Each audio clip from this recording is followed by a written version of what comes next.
Hello, listeners, and welcome back to another episode of Cognitive Dissidence. As usual, I'm your host. I'm Jacob Shapiro. I'm also a partner and the director of geopolitical analysis at Cognitive Investments. Rob and I are back at it for our weekly chat. This was a particularly good episode. I would encourage you, most of you actually listened to the end of the podcast, but if any of the early topics are not of interest to you, the conversation that we have at the end of the podcast around minute 43, 44, about Colombia and Chile, and specifically about lithium, I thought was a particularly good conversation and particularly eye-opening and interesting. Listeners, I want to thank you for bearing with me. It's been a rough couple of weeks just generally for me between getting sick and some personal things that have been going on. Next week is another rough week for me, and then things will finally start to get back to normal. I'm not traveling anywhere for a while. I'm back at my desk. I'll be able to pick up on my to-do list. We have mostly kept the podcast cadence going through that whole time period. I'm going to continue to try to, but I apologize that we've been a little off with the cadence recently. And as soon as we get past next week, the cadence will be back. We actually have several very interesting guests and episodes coming up that I'm excited about to do more with. So thank you for bearing with me. Sorry it's been a little all over the place. You may have not even noticed because my producer is so good at filling in the gaps, but really interesting episodes to come, and glad you are listening. Otherwise, if you haven't yet filled out the survey that we have in the podcast description notes, that would be immensely helpful. Also, I haven't asked in a while if you haven't left a rating or a review of the podcast wherever you're listening to it. That's a great thing to do. It takes a couple seconds of your time. It's helpful for us and doesn't cost you anything. Last but not least, if you want to talk about CI's wealth management services, we actually talk about some of the differentiators of those services in this week's podcast. Or if you want to talk about the research services that we provide, or you just want to talk about whatever's interesting you right now or what books you're most interested in, feel free to shoot me an email. It's jacob@cognitive.investments. So without further ado, cheers, take care, see you out there. Cognitive Investments LLC is a registered investment advisor. Advisory services are only offered to clients or prospective clients where Cognitive and its representatives are properly licensed or exempt from licensure. For additional information, please visit our website at www.cognitive.investments. The information provided is for educational and informational purposes only and does not constitute investment advice, and it should not be relied on as such. It should not be considered a solicitation to buy or an offer to sell a security. It does not take into account any investor's particular investment objectives, strategies, tax status, or investment horizon. You should consult your attorney or tax advisor. Rob, somehow we made it through another week. I have so many jokes here to start. Usually I'm in search of like the funny lead, and I have so many jokes I don't even know which one to lead with. I guess the first thing is I should apologize if I have a stomach emergency like Erdogan in the middle of this podcast. So if you hear muffled microphone sounds, and with my health history recently, I'm probably going to get this Turkish stomach bug that seems to be metastasizing through the world. It's good to be with you, Rob. We could always do an A/B test. We'll do a different joke for different audience segments and see which ones land the best. Well, and it's been kind of a crazy week for me. So I've been all over the place again. I was in rural Mississippi because my wife's grandmother passed away. That was a geopolitical experience in and of its own right. We get to the Mississippi Welcome Center on Monday, and the Welcome Center itself is closed in commemoration of Confederacy Day, which is interesting in and of its own right. And I took a picture of it and posted it on Twitter. Also, apparently, it's two sentences, and the punctuation was very confusing too. There were commas in places there shouldn't have been commas, and weird capital letters. But apparently Confederacy Day doesn't mean you can actually do things, or you can't actually make things right. And of course, construction workers working on this on the highways were working, but the Welcome Center was closed. Anyway, we don't have to go into that whole thing. But I have jokes in part because I have not been able to dive or sit with the news flows as much as I usually like to this week. And I was up this morning with the baby, who was up early, of course. And I don't normally do this. Usually I like to read, hours every day to get my situational awareness, but I had the baby. I couldn't be reading. So I was like, all right, I'm going to turn on some news and see if I can't, sort of jumpstart the process of getting back into the flow of information. And I went to Channel News Asia. They're running a feature on how in Japan restaurants are cultivating or trying to go after solo customers because they spend less time actually eating there, so you can turn over the tables quicker and it's better. And I'm like, okay, that's not that interesting. Go over to Sky News. We're focusing on somebody who created some kind of life-size picture of King Charles made out of chocolate and different chocolate bars. Okay, so that doesn't really work either. I go to French news, and they're talking, Macron's giving some speech about the evils of slavery and commemorating the end of slavery and things like that. go to CNN, and it's a brief thing about U.S. GDP report, I literally felt like I was watching the Hunger Games, and then it was like, and now the NFL draft is tonight, and this is the most watched thing in all of history, where all the Americans come and watch their gladiators get picked by the different teams. Hooray! And then I turned it off because I felt like I was getting dumber, not smarter, when my goal was to try and figure out what's going on in the world. So I don't know. I'm leading off with that just because like I then had to go and do all the reading, and it's. I usually complain about U.S. media, but man, nobody's covering anything that's actually important out there. Even the news channels are not covering things that are important out there. Is this your long-winded way of saying that you don't have any brilliant news-related insights for us this week? Oh, no, I do. But I had to go read as fast as I could on 3 cups of coffee to get through everything, because apparently there's not one, heaven forbid we should have a 30-minute news program that goes through like the most important news of the day that you can turn on at 6 o'clock in the morning and feel a little smarter about the world. That's not there. But I shouldn't have sour grapes, because that's probably why people listen to this podcast in the first place. But let's go in a little bit with, because I know you've been thinking a lot about U.S. macro, and I think U.S. macro is driving lots of things. The big sort of top line news this week, well, it sort of changes every day, but GDP growth was 1.1%. That's a significant slowdown from previous quarter, but we're still in growth. Unemployment claims, though, are still at historic lows, and consumer spending was up over 3%. So everybody's looking at each other confused and saying, okay, well, GDP growth is slowing and consumers are spending more, and jobs are just sort of sitting there at that historically, or I should say, unemployment claims are sitting there at that historically low level. And so everybody, Bloomberg and CNN, all these things, they're all just looking at each other and saying, well, we can't explain this, so let's cut to the NFL draft or to Chocolate King Charles. So Rob, let's cut to you. Can you help explain this, or are you going to tell me that there's a chocolate version of Macron that you've been eating from in Paris? Oh, well, Chocolate King Charles sounds like an easier nut to crack than the U.S. macroeconomy, but I'll take my best shot. So here's what we're seeing that's new, and here's why it matters, right? It matters because the business cycle matters in the first place, but also because of interest rates and inflation. Because the big debate going on right now in markets is when and how much is the Fed going to start cutting rates? And that's a big, big deal, not only because of interest rates per se, but also because of currencies. So the euro had dropped all the way to below parity at the end of last year. It's now above 110 again. It's rallying because everyone is expecting US rates to fall and Europe is having a rebound. So there's geopolitical connotations to all of this, but just focusing on the US side specifically, here's the situation. So there's been a lot of data coming out, and the GDP is such a backward-looking measure that, to be honest, real investors, no one ever thinks about it or looks at it or cares about it very much. So it's not something that you see analyzed too often, but it is indicative of where we have been. And I think this is really important because everyone is looking around and saying, when is the recession coming? The consensus, as we mentioned last week, is that we're going into a recession. And yet, if you look at the numbers, for 8 or 9 months already, the cyclical elements of the economy have already been depressed. So if you look at the PMI, the industrial PMI manufacturing, that's been in contraction territory since last summer. Business investment has been in a slowdown over that same time period. Inventories, if I had $1 for every time I mentioned the inventory cycle on this podcast, I might have like $7 or $8. But inventories have been really depressed, as we've said. So the inventory cycle is at a nadir in the US. Businesses have been shedding inventories, and that's a big driver of the overall business cycle and demand. So all of those things have been falling off.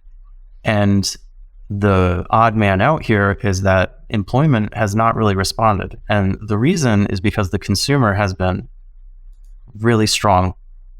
And there's sort of a chicken and egg thing here, because the biggest driver of consumer spending is employment and earnings. And employment and earnings are standing strong, which is keeping consumer spending, which is helping to give businesses the confidence to not fire their employees. I know that's a bit of a circular logic, but nevertheless, it is what it is. So where do we go from here, I think, is the most important question. Where are we now? All of these things, as I said, these cyclical things are depressed in the US. And there was a piece that you put on the Knowledge platform an hour or two ago about how the bulk of inflation has shifted away from goods and away from food and hard things toward services. And this is the big problem. And this is, we've said multiple times that we are much more hawkish about rates, and we're much more hawkish on inflation. We think inflation is probably going to level out at a much higher rate than people assume. And this is a big part of the reason is services inflation has been really resilient. That's driven by labor costs, by a tight labor market, by labor shortages. That's not changed despite all of these things. And now we're seeing more and more signs that maybe that was the downturn that we just experienced. So just in the last week, just to put some meat around that, look at all of these big consumer companies that are reporting. So just in the last 2 weeks, you had Procter & Gamble, Hershey Chocolate, Kimberly-Clark, which makes diapers, Coca-Cola, all of these big behemoths of the stuff you buy in the supermarket, right? And the common denominator is they all beat earnings. They all raised their guidance for the year. All of them are posting revenue growth of like the high single digits year over year, of which all of it is price. So they've raised prices a lot. And if you listen to what they're saying, the reason why they're beating expectations and raising their guidance for the rest of 2023 is because they expected elasticity to be higher. In other words, they expected consumers to buy less because the prices were increased. And they didn't. Volumes were down a little bit, but the consumer was remarkably strong. And that's a really important point because it shows, A, that the consumer is stronger than even, very well-informed business management teams assume the consumer to be. And B, it tells us something about what businesses are afraid of and what they're now less afraid of. Because that tells us what business spending is going to do. And that's the big cyclical driver of the economy. So if you're a Hershey and you're running down your inventories, you're worried people are going to buy less chocolate because you just jacked up their prices 9%, and then you say, hey, it wasn't that bad. 2023 is looking pretty good. Are you going to spend more or are you going to spend less? Well, that particular anecdote is good for our long cocoa position. But let me play the role of the simple son at the Passover Seder and ask, when you say services, what exactly do we mean there? I think I know what you mean, but I want to give the listeners and those who don't follow this stuff super closely, who are more on the geopolitics side, when you say services, like cost of services are increasing, what do we mean specifically? Services is restaurants, travel, hotels, business services, legal, advertising, anything where you're not buying a thing. And why, why would that be increasing more now? Like, why is the shift from goods into services being the thing that increases? Because goods, obviously, if we're talking about food, we can point to fertilizer or supply chain disruptions or things like that. But there's no supply chain disruption for the provision of legal services in the United States. So is that just services like, the people who run those businesses have been experiencing and they want to hike their rates accordingly and people just don't have anywhere else to go? Like, why is that the thing that is stickier and seems to be going up? Yeah, it's totally because of the labor quotient. And I should have been more clear about this. So think of a business like Chipotle, right? Mm-hmm. The cost of your burrito at Chipotle, if you look at the costs that go into that, roughly 33% of that is the actual food. 33% is the people, which is very, very high. The people serving it to you, I mean, not all the people behind the scenes. And, 33% is everything else. So the labor, component, especially in lower level services, lower value add services like restaurants, things like that, it's going to be driven, the inflation is going to be driven by wages and wage inflation. That's the big reason. Whereas a goods business is much more driven by the inputs that are going into the physical thing. I have burritos as a service now stuck in my head. That'll be the next big thing in corporate America. Well, so it sounds like you're like nothing. I mean, there was also the other sort of big news, I think, from the U.S. macro cycle here, and I'll tee this up for you because I think I know what you're going to say, was, the return of the banking crisis and First Republic and people freaking out about that again. You want to just do 30 seconds on why you think that's also overwrought? Well, I mean, First Republic is one bank. And I think last week we gave a bunch of indicators for why we're not seeing real systematic stress in the financial system. And all of that is still true. So First Republic is experiencing major problems as we speak and may not stick around. But interest rate expectations went down a little bit, and now they're going back up again. The 2-year Treasury bond dipped earlier this week, and now it's going back up again. So no big deal, is the analysis in a nutshell. What else do we need to touch on with U.S. macro? Should we move further abroad? Why don't we move further abroad? But just to round up the U.S. macro thing, I think it's important to emphasize, like, if this plays out as we think it's playing out, as far as like, hey, we just had a slowdown and we might be ready to reaccelerate, then that has big implications for interest rates. It has big implications for the US dollar. And, for our audience who's primarily into geopolitics, that is a big, big deal. Especially like if you look on this little dollar weakness that we've seen in the last few months, you've seen some marginal borrowers come into the market and tap bond markets again. That is going to be challenged if the dollar strengthens and nominal rates go up and the Fed starts talking about fighting this specter of inflation again. That's going to have it's going to create a major problem for a lot of countries. Well, speaking of the Fed, not a very good week for Jerome Powell, because apparently in January, some Russian pranksters set up a phone call between Jerome Powell and they were claiming to be Ukraine's President Zelensky. This happened to Macron actually in 2019. I was looking at like when this happened previously, but it does not give me much faith in the Federal Reserve that somehow Jerome Powell cannot screen his phone calls. And maybe we should be phoning the Federal Reserve and offering geopolitical risk services to them, because it's not that hard to figure out who's on the other end. And he, by the way, he should be skewered in the media for this thing. I mean, just think of all the crap that Sarah Palin took with the Russia from my backyard and all these other sorts of things. Like, I don't see him getting skewered, and he should be. And it should be a really disturbing sign about like levels of competency and security in the U.S. government. It's a funny story, but it's also not a particularly funny story. But as we move further abroad, Xi Jinping actually had a real conversation with Zelensky, because apparently China is immune to the Russian pranksters. And there's not a whole lot to say out of the conversation, but this is a call that we've been waiting for literally months. It looks like China is going to send a special envoy to Ukraine. Now that envoy was based in Moscow for 10 years. He's probably going to talk the sort of Russia-Chinese line, but the lines of communication are open between Ukraine and China. And I think that's really interesting, because the entire narrative this whole time has been, okay, China's supporting Russia and China's propping Russia up, and they're not really intervening or saying anything against the war. And maybe it's wishful thinking on my part, but I wonder if this is, the optimist in me says, is Beijing looking at Ukraine's counteroffensive and saying, maybe China needs to hedge its bets.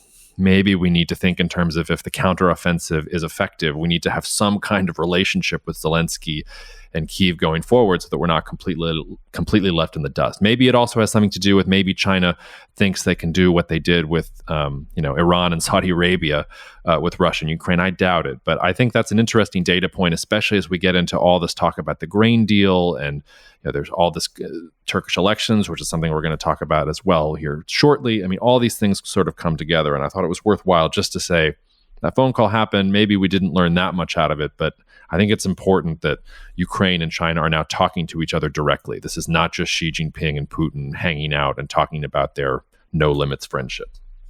And let me ask you, you've spoken a lot about China's view of the world, and I always love that map that you show, showing China looking out at the ocean surrounded by U.S. allies and historical enemies.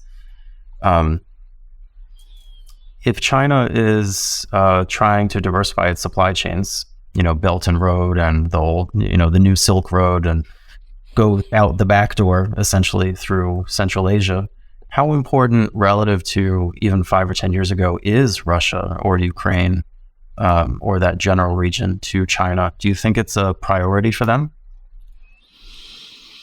I think it has to be a priority for them, and it has to be a priority for them for a couple of different reasons. The sort of like nerdy geopolitical methodological point to make here would be that China is a land-based power, and it's a Eurasian power, and it has basically always been a land-based power and a Eurasian power throughout its entire history. And there's a lot of Chinese history to talk about. There are random intervals of different Chinese empires or admirals building fleets and going abroad and doing some interesting things, but those are usually anomalies. Like in general, I mean, just think about some of the when a normal Western observer who doesn't know much about China thinks about China, I'm sure one of the first things they think about is the Great Wall of China. Well, they built the Great Wall of China to keep out the Mongol hordes from crossing the steppes, from coming down into China, because that's where the threats were sort of coming from. So no, it's very important, and China's always going to try and secure its flank from that point of view before it can go and be a maritime power. Now, of course, China has to be a maritime power now, so it's not just going to be a Eurasian land power, but there's that point to make.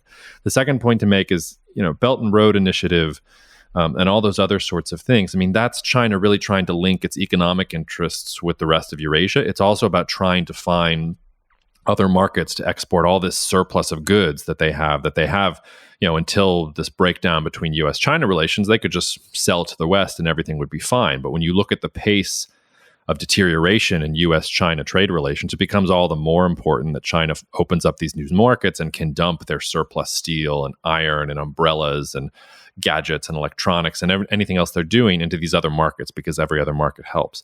The last bit there is just commodities, because if China is going to have this antagonistic relationship with the West, it likes having access to cheap commodities that are important to it. And it also, in case of a conflict or in a sort of worst case scenario, it has to make sure that it has access to some of these commodities. And if it can't get them through the sea and it can't get through the Strait of Malacca and the Chinese Navy is not up to par yet, having those overland routes is extremely important. So this is all very, very important for China. And, I like that China perspective map. In part, that China perspective map, I should say, is also, it's a little bit misleading, because yes, it's sort of Chinese geographic perspective out from the world, but a Western observer is going to see it from their own perspective too. It's a very American thing since World War II to think in terms of allies and defense treaty relationships and containment and things like that. China, in some ways, is much more like the United States was in the late 1700s, early 1800s, when George Washington was exhorting the young republic not to have permanent relations and allies and enemies and all the other things, just to be pragmatic and move around everywhere. When China looks out at that world, it actually doesn't really see allies or enemies. It just sees, if you want to be like the old China would be, we see like vassal states or tributary states that would give us economic benefit. But I think they look out now and they see, this is like economic opportunity and the real thing that China has to sell to parts of Southeast Asia. And you can see this too in the way that the United States is trying to expand those relationships and it's trying to bring people into the US orbit. China's not doing that. China just says, hey, we're open for business. We want to build factories and bridges, and we want to sell things to your economies, and we want to do all these other sorts of things. So in some ways, if you sort of mapped China's real view of that onto that, it would be, we don't care that, okay, fine, like have your stupid base in South Korea. Like we're going to build our military and over time we'll be good. What we want to do is make sure that when you tell South Korea not to sell us shit, South Korea starts twiddling their thumbs, which is what South Korea is doing right now. So that's a long-winded way of saying Eurasia is extremely important for China. But what's really changed for China here in the last 30 years is that really for the first time in China's history, it has to be both. It has to be a Eurasian power and a maritime power in the Indo-Pacific. And there's only one country that has ever really achieved scale like that. It's the United States. That's, in some ways, that's the blueprint that China has to follow if it wants to become that. And it doesn't have the benefit of oceans on both sides of it to protect it from less savory things. So speaking of the Silk Road and Central Asia and trade, maybe it's a good segue into Turkey, or do you want to anything else on China? That sounds good. I started with that joke about stomach bugs. So what's happened this week in Turkey, never a dull moment in Turkey, is that President Erdogan was giving a TV interview, and he halted the interview, and there was some weird sounds on the microphone, and he went away for a while, came back and said he was suffering from a severe stomach bug, did 10 more minutes of the interview, left, and then canceled his campaign events. First, it was just for Wednesday. He now has also canceled his events, even some virtual events that were scheduled for Thursday.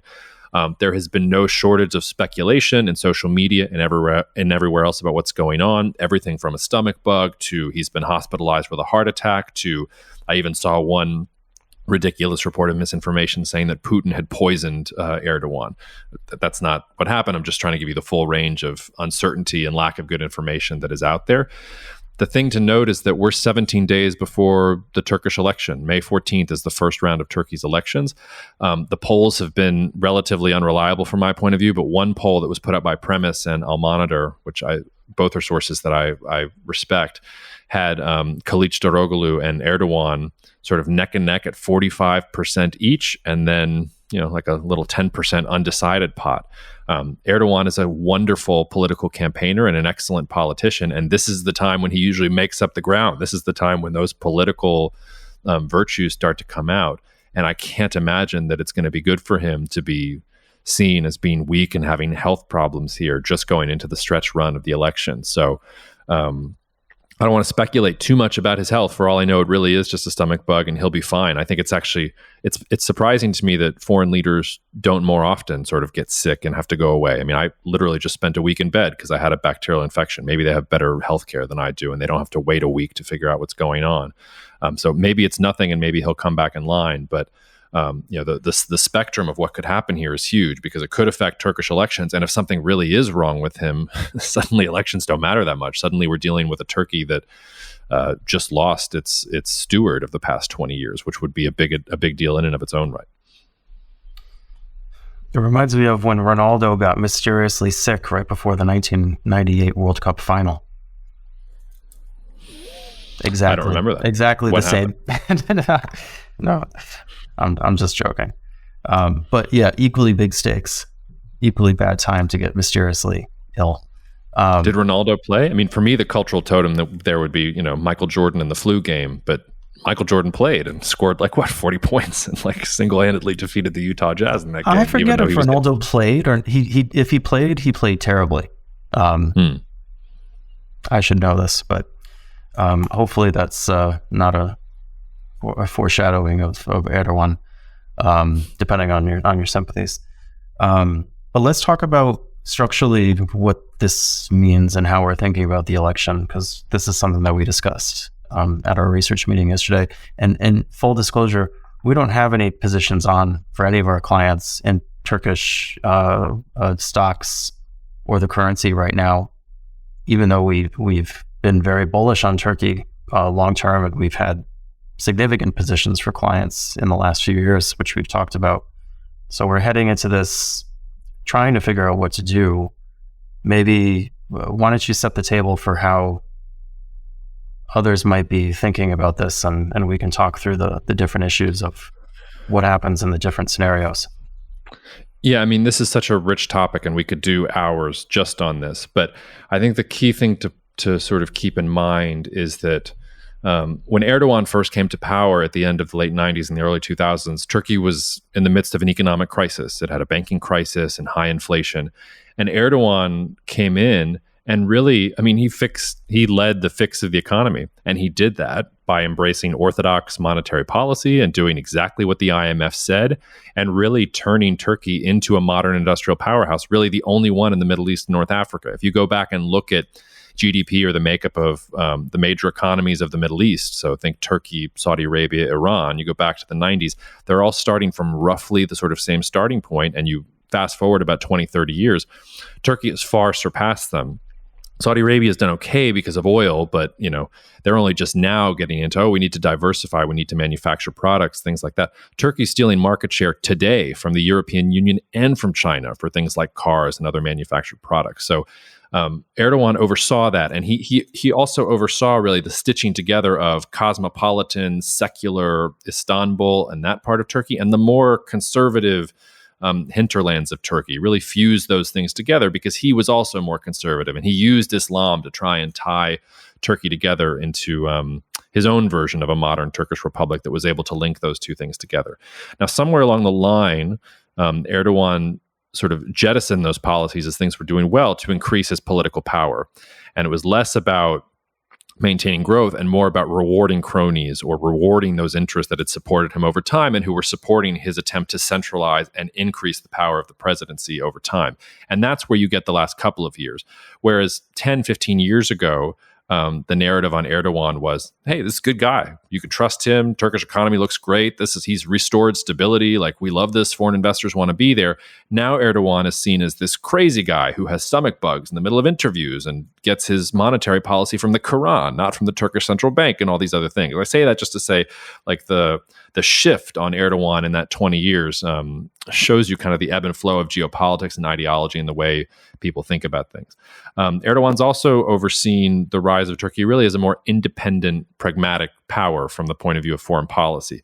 So, I mean, most people experience Turkey since the Cold War as this staunch U.S. ally against the Soviet Union and later against Russia. Turkey's much more pragmatic now and much more about expanding its influence. I give you all of that wind up because what's at stake here in this Turkish election is really the future of Turkish democracy and what Turkey is going to look like. I don't think it's the future of whether Turkey's going to have success. I think Turkey will have success either way. It's just what flavor is that success going to have? What is the tone and the disposition and sort of the alliances that Turkey's going to have, I think, is going to be based on this. Because if Erdogan wins here, if he gets more than 50%, he can really complete the centralization of power. And that executive presidency, which he pushed through and which he had installed, will probably become the sort of future of Turkish politics over time. And it could have, we're not here to say whether it's a good thing or a bad thing, but centralization of power, strong executive president, whether it's Erdogan or someone else, solidification of the AKP's power, all these sorts of things. If Erdogan is not going to be there, though, if he's going to experience what the leaders that he usurped did, which is, hey, you mismanage the economy and all these entrenched interests are not so good. We want to go to the opposition, which is promising, hey, we want normal monetary policy. We want to get back to having foreign investment. We want to stabilize the economic situation. We want our relations with the West to be good. Stop messing around with blocking Sweden from NATO and all these other things. Stop flirting with Putin. Yes, we can be pragmatic, but we don't have to look like a Russian lapdog. That's sort of the other thing. And the other thing the opposition has promising is they're going to reverse this executive presidency. They want to go back to a more empowered Turkish parliament. They want to go back to the way the system was before Erdogan came in and made all these changes in the 2010s to solidify his power base. So that's really what's at stake. I think the non-ideological thing that we keep saying, and which I think is the differentiator for us, is it doesn't really matter who wins in terms of Turkey's economic performance over a 5-10 year time horizon, or in terms of assessing Turkish power over that 5-10 year time horizon. Turkey's a rising power. It's going to have economic outperformance. It's going to assert its own foreign policy interests more pragmatically and more independently over the next 5 to 10 years. What's at stake is really the character of the Turkish nation state and its politics and all those other things, which is one of the reasons I think it all gets jumbled up.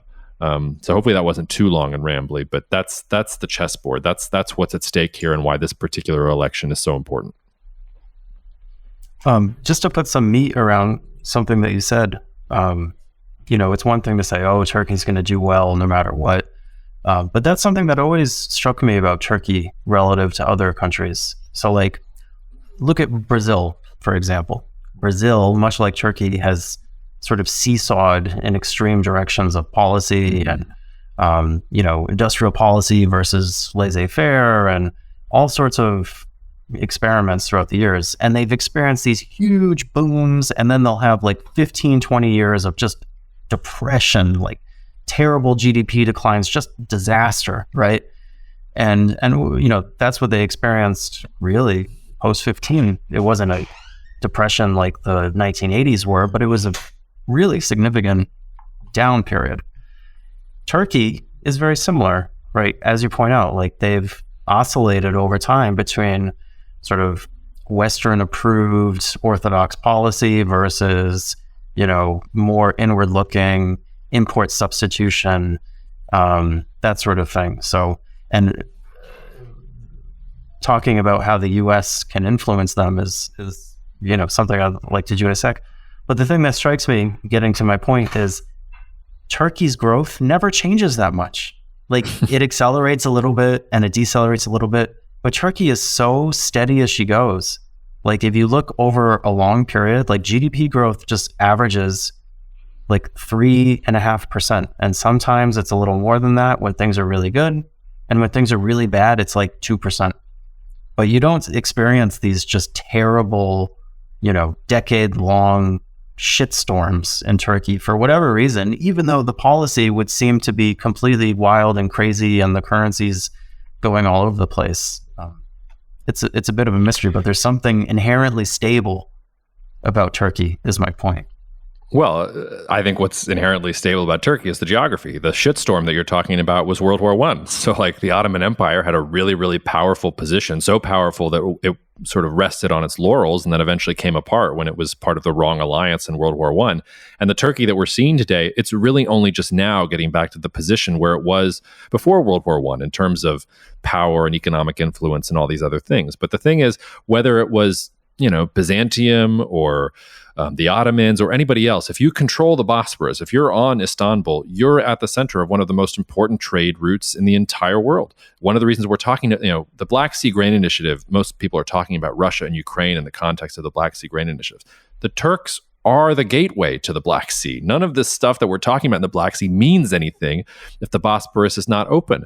It was bad for the Ottoman Empire and for Turkey in the long run when you could figure out how to get around the Mediterranean. There are ways around the Mediterranean in terms of trade flows, and when technology meant that you didn't have to go through the Mediterranean to have trade, like that posed a major challenge to Turkey, but that's still the most efficient way to actually trade things. And this is one of the ironic things about Turkey. I mean, they sort of, they don't necessarily need globalization, but we were talking about China and Eurasia. That stitching together of Eurasia, that trade between Europe and China and North Africa and China and the Middle East and all the Caucasus and Central Asia, all these places that we really haven't talked about for decades when it comes to geopolitics.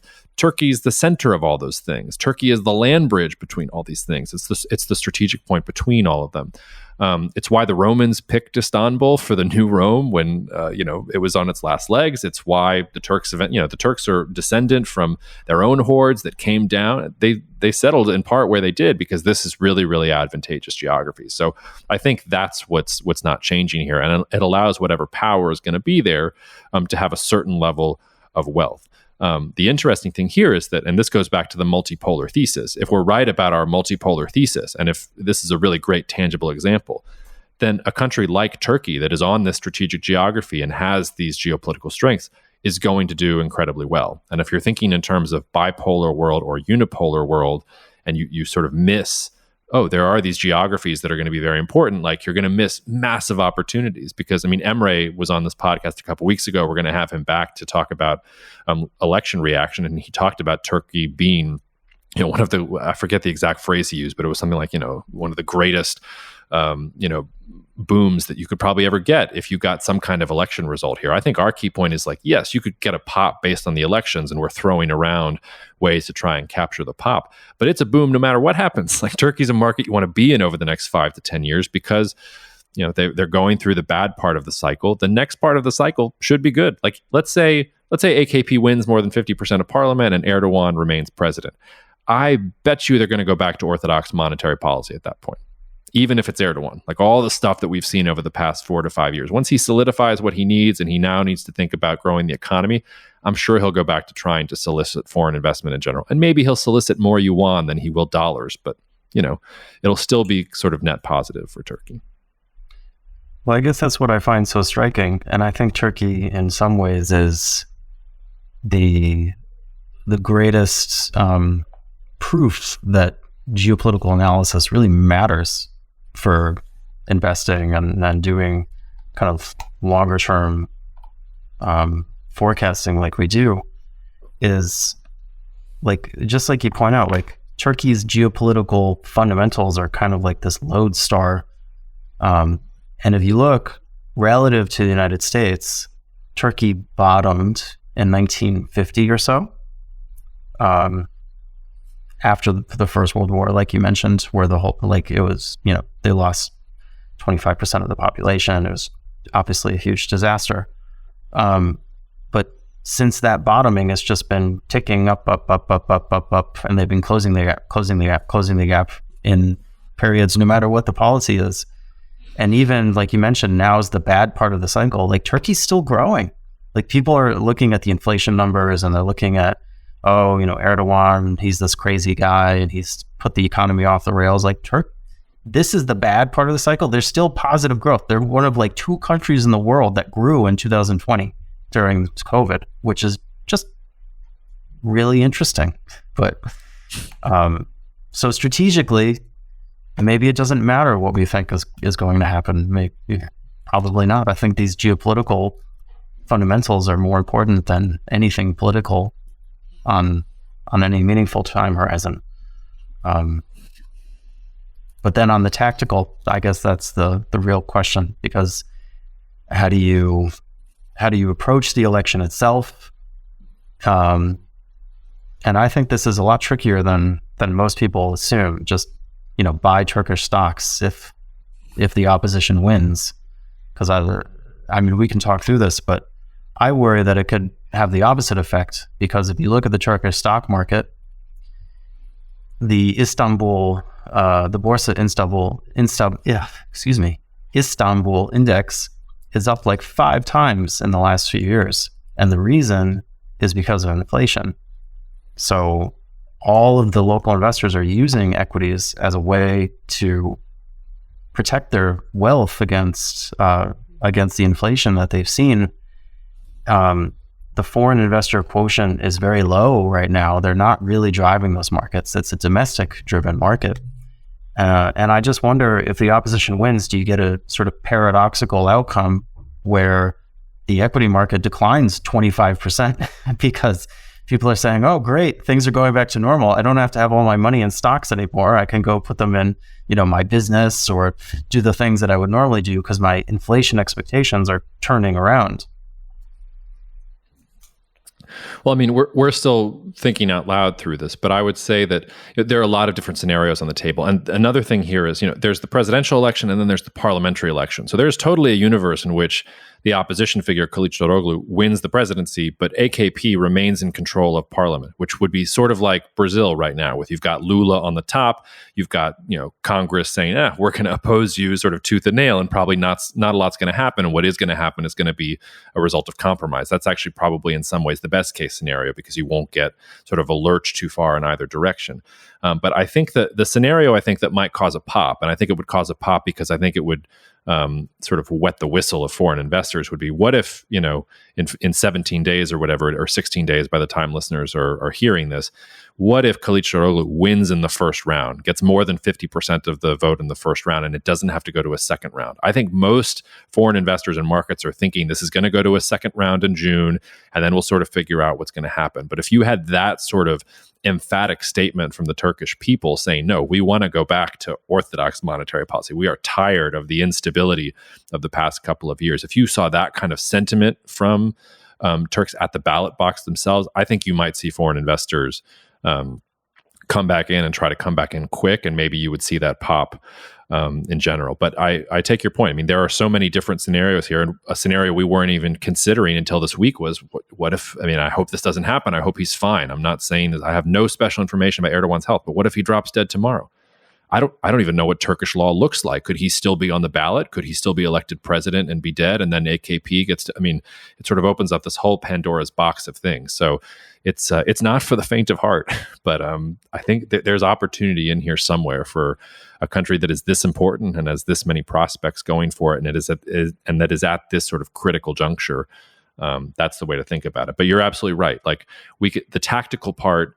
I don't want to say it's fun. That cheapens it a little bit. But the tactical part is interesting. You can try and sort of go one way or another. The important thing is the compass.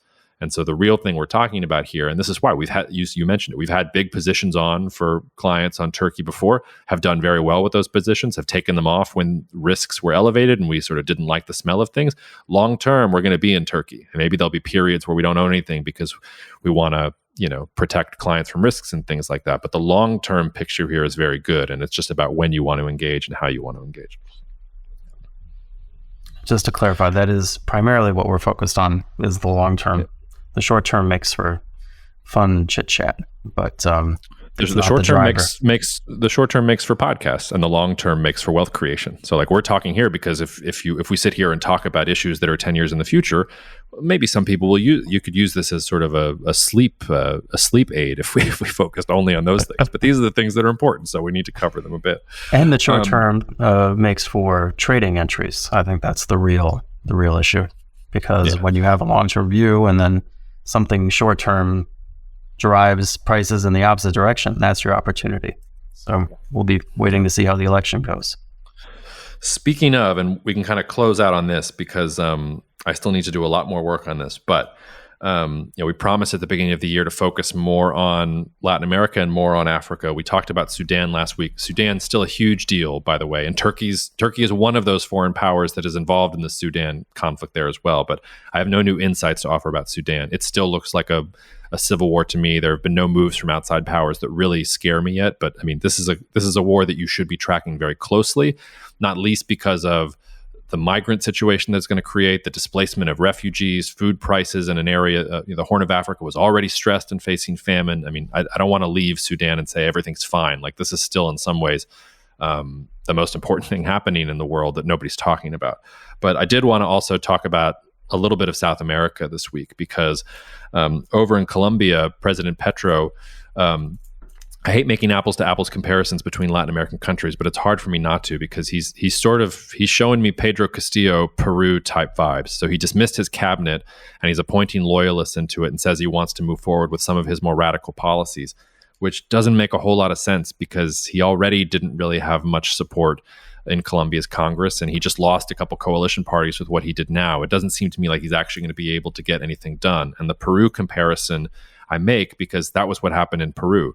Castillo won, but he didn't have Congress behind him, and he kept on butting heads with Congress. And he eventually got so tired of it that he was like, all right, I'm just going to seize control. And then the Peruvian military escorted him to a prison. I feel like you're about to get that sort of gridlock in Colombia here because when Petro first came to power, he was saying all the right things. He was saying, I'm going to be pragmatic. I'm going to make coalitions. I'm going to make alliances. Like, yes, I have this past and I'm personally leftist, but Colombia has to move forward with progress. That's all out the door here, at least the way that he's behaving for the past couple of weeks.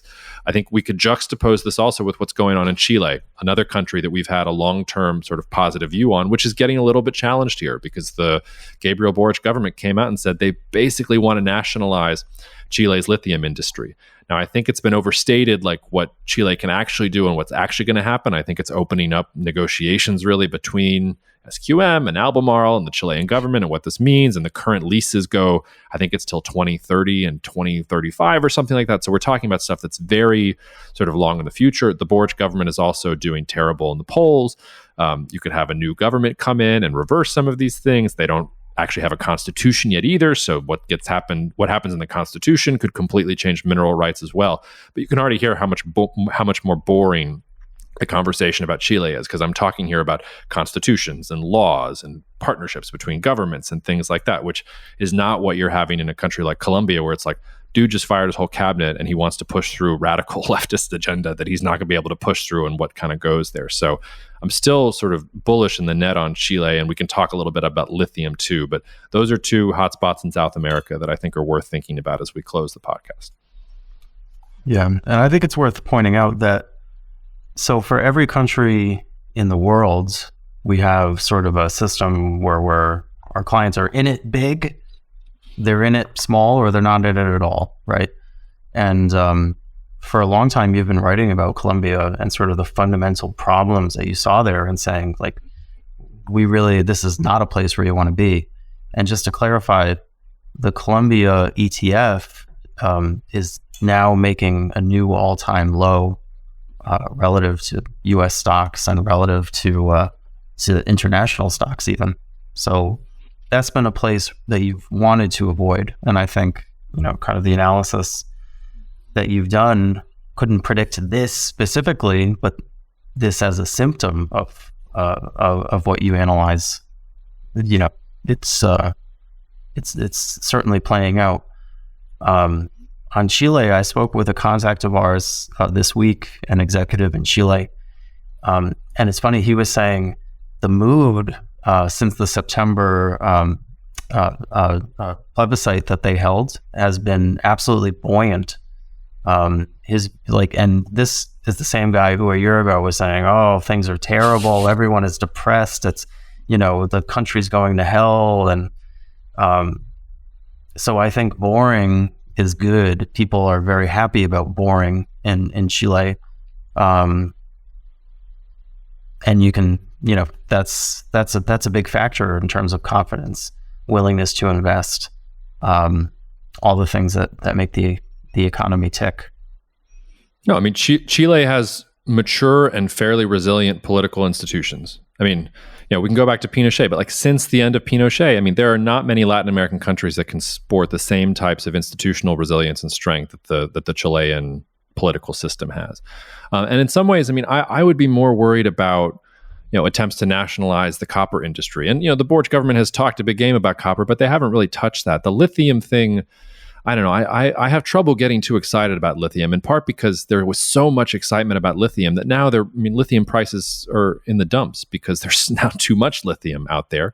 And it's also, we've sort of seen this movie before. Like I wrote a piece, God, that was 2021 now, probably summer 2021, talking about the lithium triangle, which is Argentina, Chile, and Bolivia have I forget the exact number, but some ridiculous percentage of lithium reserves are in a triangle between those three countries. And there was talk about trying to create some kind of OPEC-like cartel around lithium in general, which sort of makes sense. Oil was what's powering cars. If you're going to electric vehicles and using lithium batteries, you would expect these countries to sort of re-rate the value of this commodity and how they want to use it and how they want to, figure out how the government and the people can get the most benefit out of it. So the flip side, though, is I'm just less convinced that electric vehicles is where it's at, in part because you need all sorts of commodities like lithium that you're going to, it's not just lithium. You're going to have to go get a bunch of other different mineral commodities around the world and deal with a lot of other governments who are going to want to nationalize and cartelize and all these other sorts of things. So I think it would have been much more concerning if Chile was actually able to make some progress going after copper, because copper is much more clear. Like, we already use copper for a lot of different things, and we're going to need a lot more copper going forward. Whereas lithium, I can trace the bull case for lithium, but it's not as completely clear as sort of the bull case for copper. So in that sense, I almost view it more as a speculative bet by the Boric government in a way to talk about the Chilean government's relationship with mineral commodities in a more, in a deeper, sort of more substantive way. Again, juxtapose that with Colombia, where Petro, even though oil was one of Colombia's biggest exports, he basically came in and said, no more hydrocarbons, no more oil, no more coal, no more investment. We're going to stop all this. We're going to embrace renewables and green energy and things like that. Maybe someone in the Sierra Club cheered, but if you're exposed at all to the Colombian economy, the Colombian president just came in and said, I just gave a middle finger to the main portion of the Colombian economy. So the point being, the situation in Colombia looks really bad, and it's also, I think it's a differentiator for some of the things that we do. If you're an investor, or even if you have an IRA or something like that, you might be in an international mutual fund or an international ETF or something like that. But when you actually pull the hood back and look at what companies or what countries you're exposed to, you'd probably be you're not actually diversified by country at all. So the strategy that you talked about that we're creating is really about trying to create a true international strategy that, and like you said, you can have these big relative gains. Like Colombia is making new lows against the United States. That's a place where you can sort of really push advantage if you're thinking about it that deeply. I don't think most people are thinking about it that differently. Most people, oh, there's this off the shelf international ETF. Okay, great. I'm going to put it there and I'm going to go play 9 holes of golf. Like one of our big differentiators is no, geopolitics is going to affect investing, and this is how you do it. Go overweight countries that are good, go underweight countries that are bad, change that based on sort of things that are happening geopolitically when you have good entry points or when you need to exit because something goes against you in that particular way. I don't think there are a lot of companies or advisors out there that are doing this sort of thing. I mean, all you have to do is go to the Cognitive Investments website and look at the white paper we wrote on geopolitics and investing, because we put together the data on the dispersion between the different countries, and the dispersion is extraordinarily wide, and it's getting wider. So the difference between picking the best country and the worst country is like 60 percentage points in a particularly volatile year. That's being up 20 versus down 40.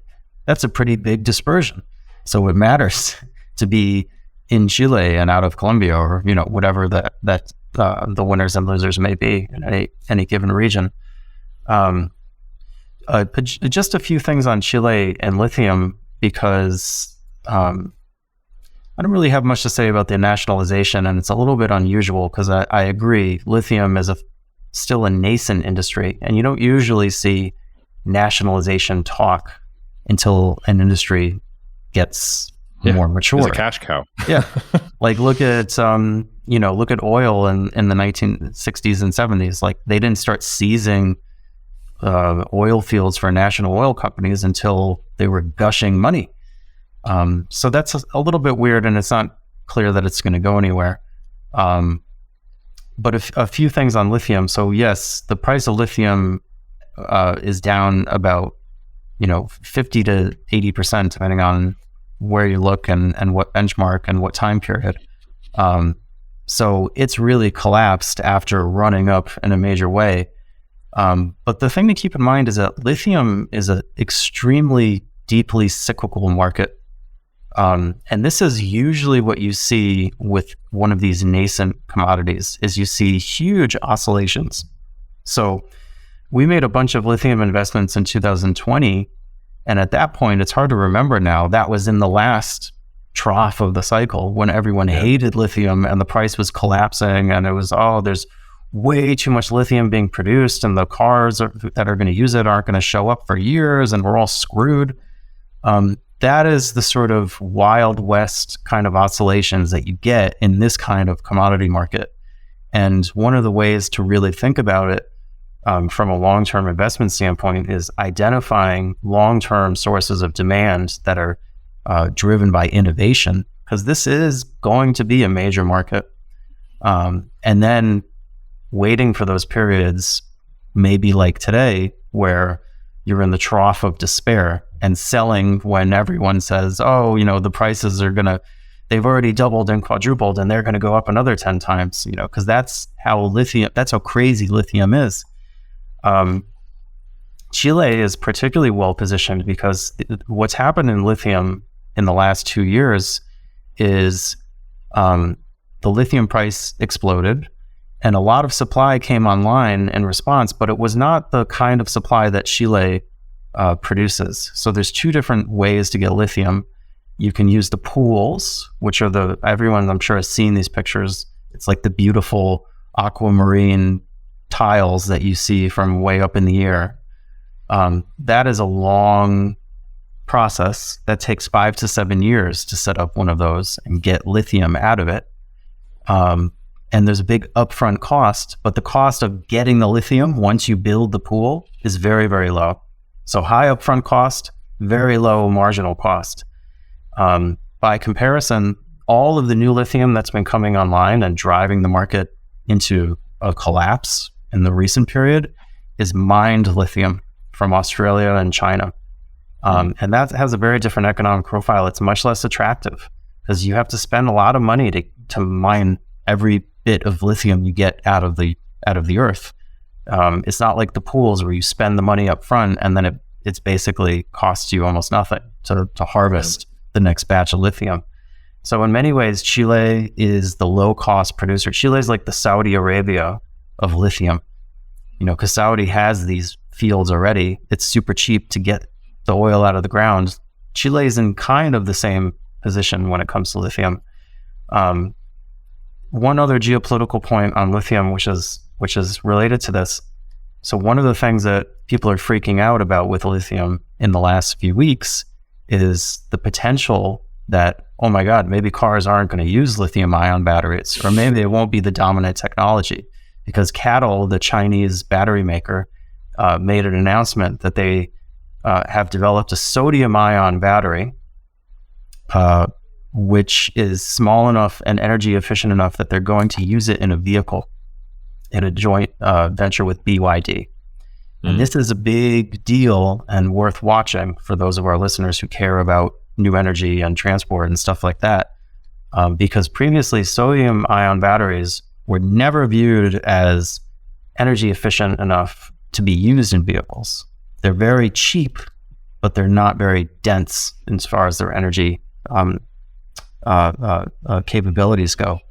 So this is an interesting milestone. But one thing that's interesting about it as well, we'll see if, where the technology goes and whether this is just like a pilot or it actually turns into something that's applicable. I don't think anyone really knows yet. And the people we've talked to in the battery industry have said like, well, we have to wait and see because there's some skepticism, but we don't know exactly what they're doing.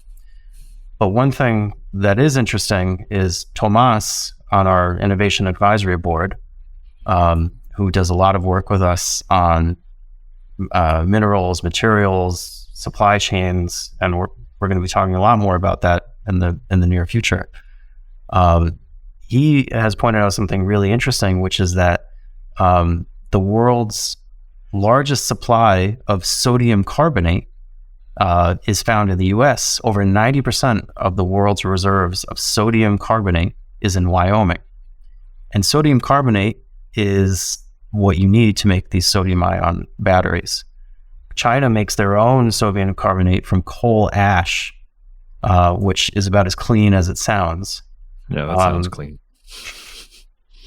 But that's very problematic, and they have pollution and regulatory issues that they're really struggling with. So it's kind of funny to think that China developed this battery, and it may end up being that they're somewhat dependent on the US as a source of the input for this battery. How the tables have turned. Yeah, although that would be a net positive because that would be technological and scientific progress from China. And if that's true, it would eliminate the United States as a competitor. So then China can just be the top consumer for Chilean and everybody else's lithium, while the U.S. has fun with whatever it's going to do in Wyoming, which is really the Chinese sort of story in general is they want to be the center of economic gravity. They want to be the one that consumes, and they want you to be dependent on them because they are the one that is consuming. They are the center of the economy. So it would redound to them eventually, even though I appreciate the irony of what you're talking about. Well, I think that's a good place to stop it, unless you have anything else you want to say, Rob. No, I think I'm good. Okay, well, listeners, I wish you a week of no stomach bugs, of no Turkish stomach bugs, and if somebody calls you and claims to be President Zelensky and he wants to speak to you, maybe hang up the phone. Maybe don't listen, okay? Thank you so much for listening to the Cognitive Dissidence podcast, brought to you by Cognitive Investments. If you are interested in learning more about cognitive investments, you can check us out online at cognitive.investments. That's cognitive.investments. You can also write to me directly if you want at jacob@cognitive.investments. Cheers, and we'll see you out there. The views expressed in this commentary are subject to change based on market and other conditions. This podcast may contain certain statements that may be deemed forward-looking statements. Please note that any such statements are not guarantees of any future performance, and actual results or developments may differ materially from those projected. Any projections, market outlooks, or estimates are based upon certain assumptions and should not be construed as indicative of actual events that will occur.